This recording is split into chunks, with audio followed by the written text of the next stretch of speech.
The Materialism. Chapter 1. The Vault of Echoes.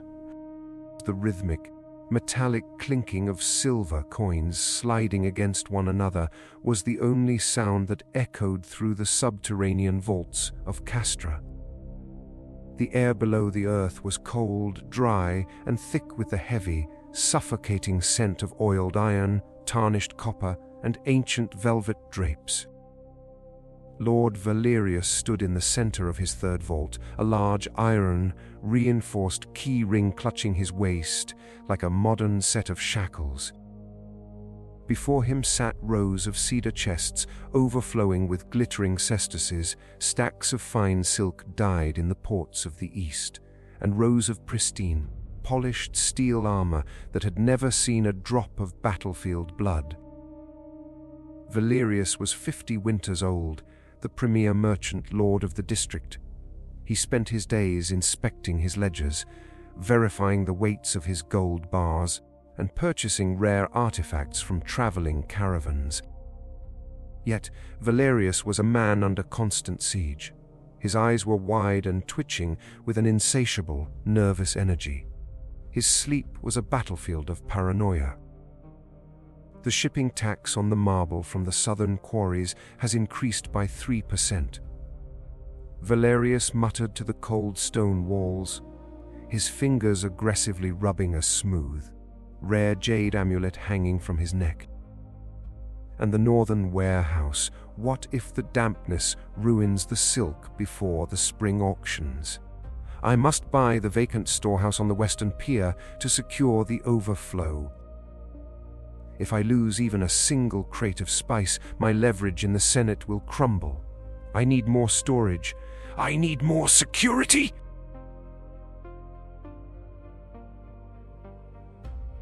He was a man who believed he was expanding his territory, but in reality, his territory was expanding over him. He did not own his possessions owned his time, his sleep, and his peace of mind. Every new artifact he acquired was simply another master he had to serve, another lock he had to check in the middle of the night. From the dark, unlit corner of the vault, sitting on a plain, overturned wooden crate, was Crato. He was an old, retired quarry master who had spent 40 winters carving the massive stone pillars for the city's temples. He wore nothing but a coarse, faded wool tunic, and his bare feet rested comfortably on the cold stone floor.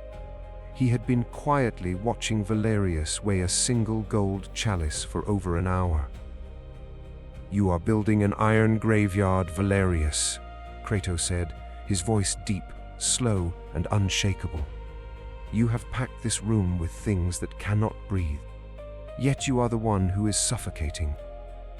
You call yourself a master of wealth, but I see a frightened warden who has locked himself inside his own treasury." Valerius spun around, his keys clanking violently against his armor.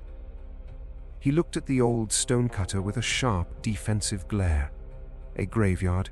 This is power, Crato. This gold is my security against fate.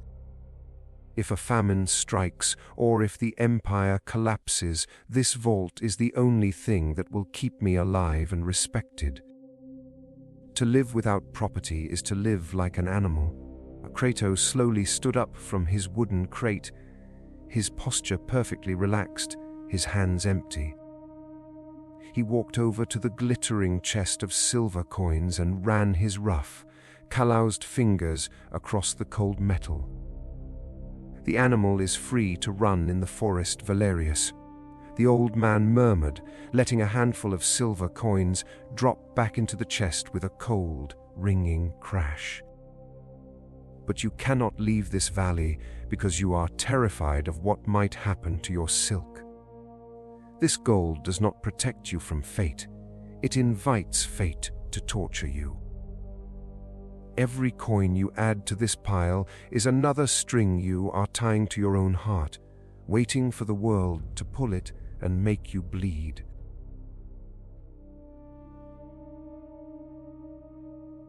Chapter 2: The Golden Handcuffs. Valerius slammed the lid of the coin chest shut, the iron latch snapping with a loud bang. You speak with the ignorance of a man who has nothing to lose, stonecutter. Property is the foundation of civilization. My things give me comfort. They give me identity. They give you a mask, not an identity, Crato replied, walking slowly toward the exit of the vault. Come up to the light, merchant. Let us look at the price you are paying for your comfort. They climbed the stone stairs, leaving the heavy iron doors behind, and stepped onto the open marble terrace of Valerius's grand villa. Below them, the sprawling city of Castra shined in the late afternoon sun. The air was clean, carrying the faint scent of blooming jasmine from the hillsides. "Tell me, Valerius," Crato said, pointing down at a massive stone block being dragged through the market square by 6 exhausted oxen. When a hunter wants to trap a wild monkey in the southern forests, he does not use iron bars or heavy chains. Do you know what he uses?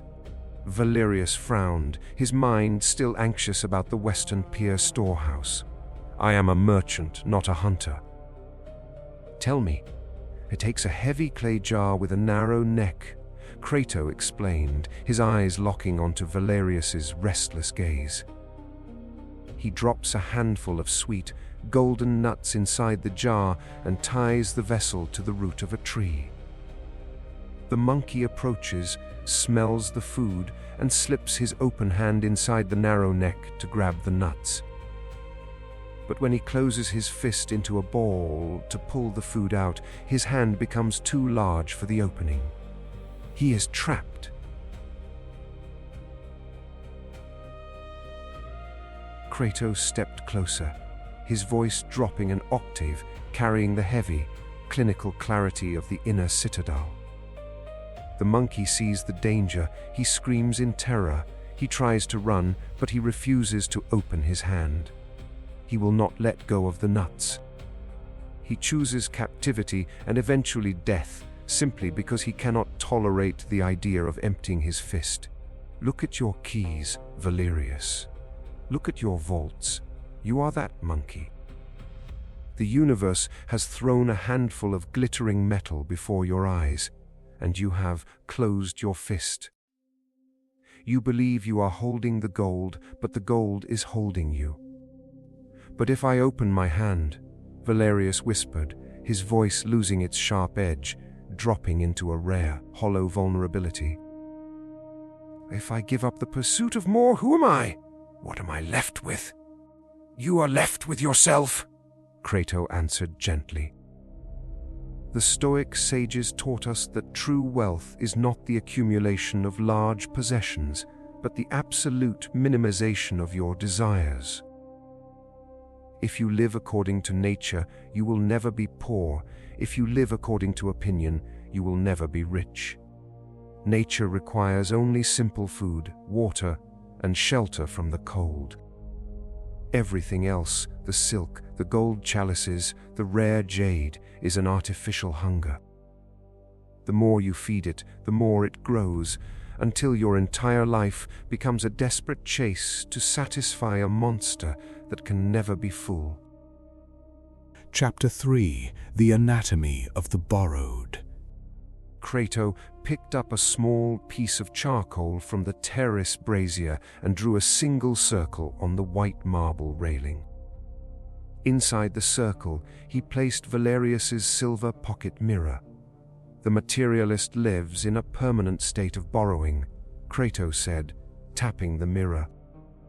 He looks at his villas, his fields, his chests of coin, and he says, "This is mine." But he is a liar. The universe has merely lent these things to him for a brief hour, like a theater manager handing a purple robe to an actor before the play begins. The actor does not own the robe. When the curtains close, he must strip it off and return it to the property master. If he cries and fights when they take it away, he is a fool who has forgotten his role. Kratos swept the charcoal piece off the railing and into the open air below. "Look at the scale of your soul, Valerius," the old man whispered. "When your happiness is dependent on things that can be stolen by a thief, burned by a fire, or ruined by a shipping tax, your soul is permanently fragile. You are a hostage to fortune. A wise man treats his possessions like travelers staying at an inn. He welcomes them when they arrive, he enjoys their company while they are there, but he never forgets that they belong to the road. When fortune tells them to leave, he does not weep, because he knows that nothing that was truly his has been taken away."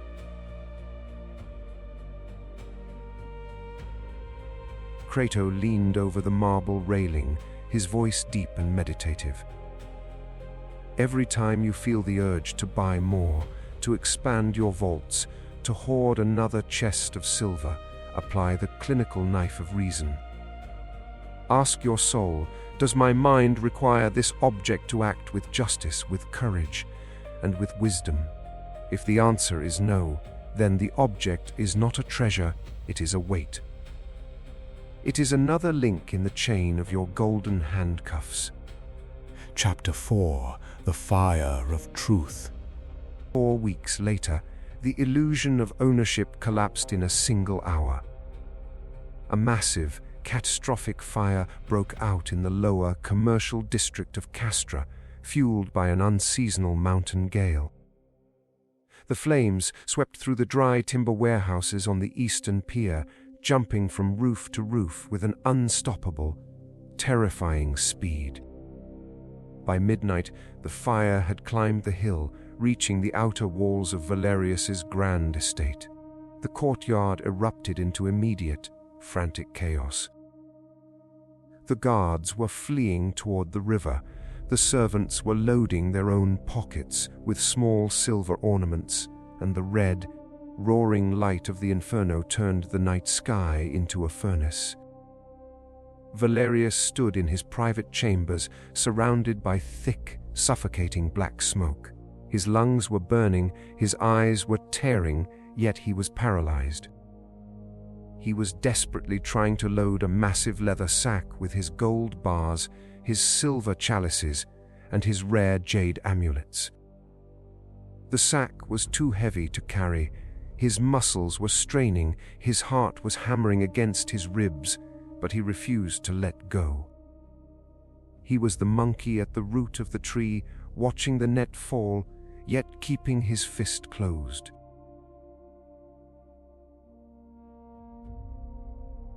"Valerius, leave the sack. The roof is collapsing." A powerful hand grabbed his shoulder, ripping him away from the leather bag. It was Kratos. The old stone cutter had run back up the hill into the smoke, his face covered in a wet cloth, his posture completely calm amidst the apocalypse.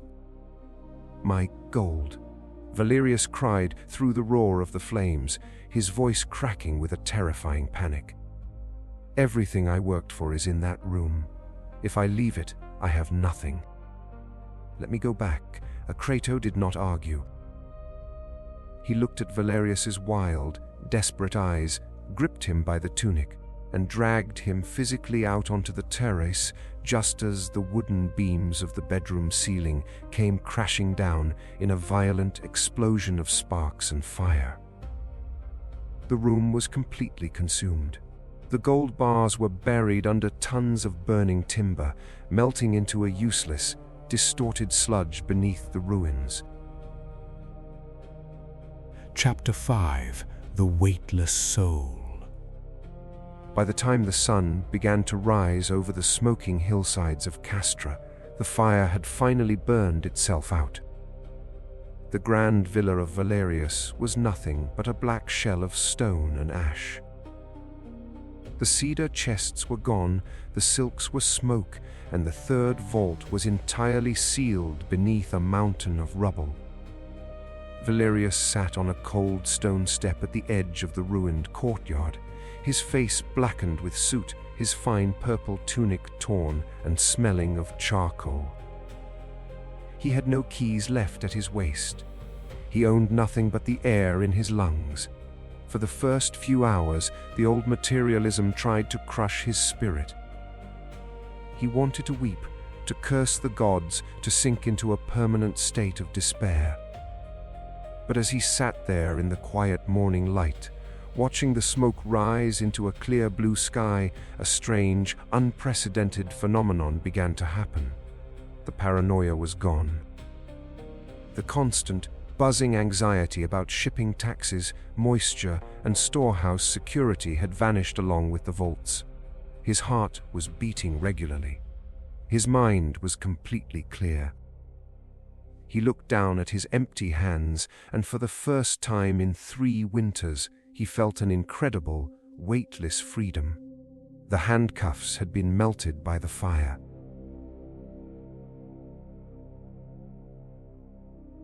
Crato walked over through the ash, holding 2 simple pieces of flat barley bread and a wooden bowl of fresh spring water. He sat next to the ruined merchant on the stone step. "The gold is gone, Valerius," Crato said quietly, passing him the bread.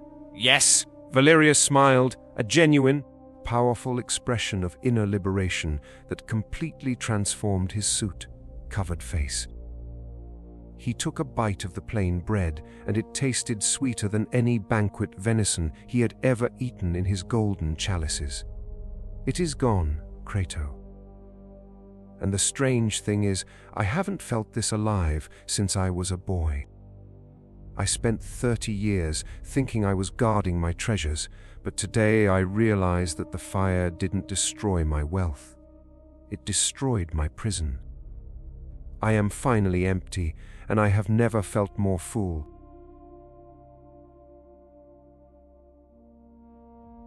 "Because you finally opened your hand," Crato said, his voice deep and full of an unshakable pride.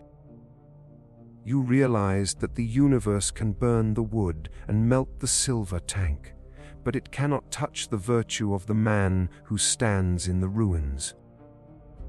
When you need nothing from the external world to validate your existence, you are no longer a hostage to fortune. You are a king in a linen tunic. Receive wealth without arrogance, and be ready to let it go without a tear."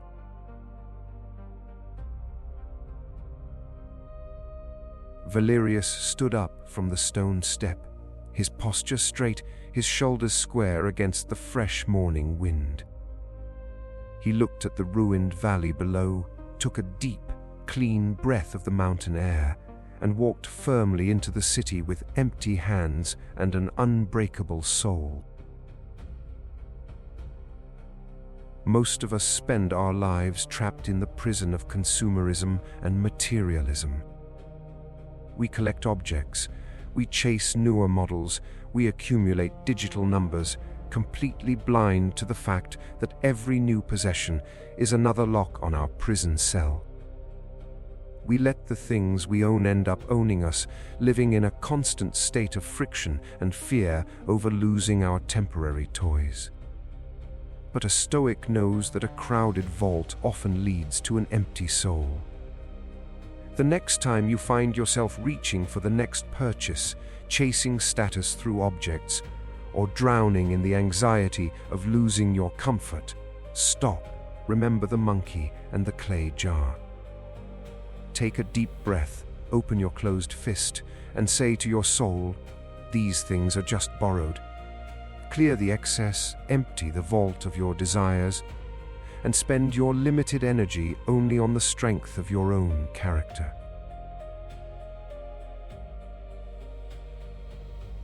True wealth is an empty hand and an unshakable mind. This is Neo-Aurelium. Transmission on the ultimate victory over materialism. Stay unshakable. Take care of yourself.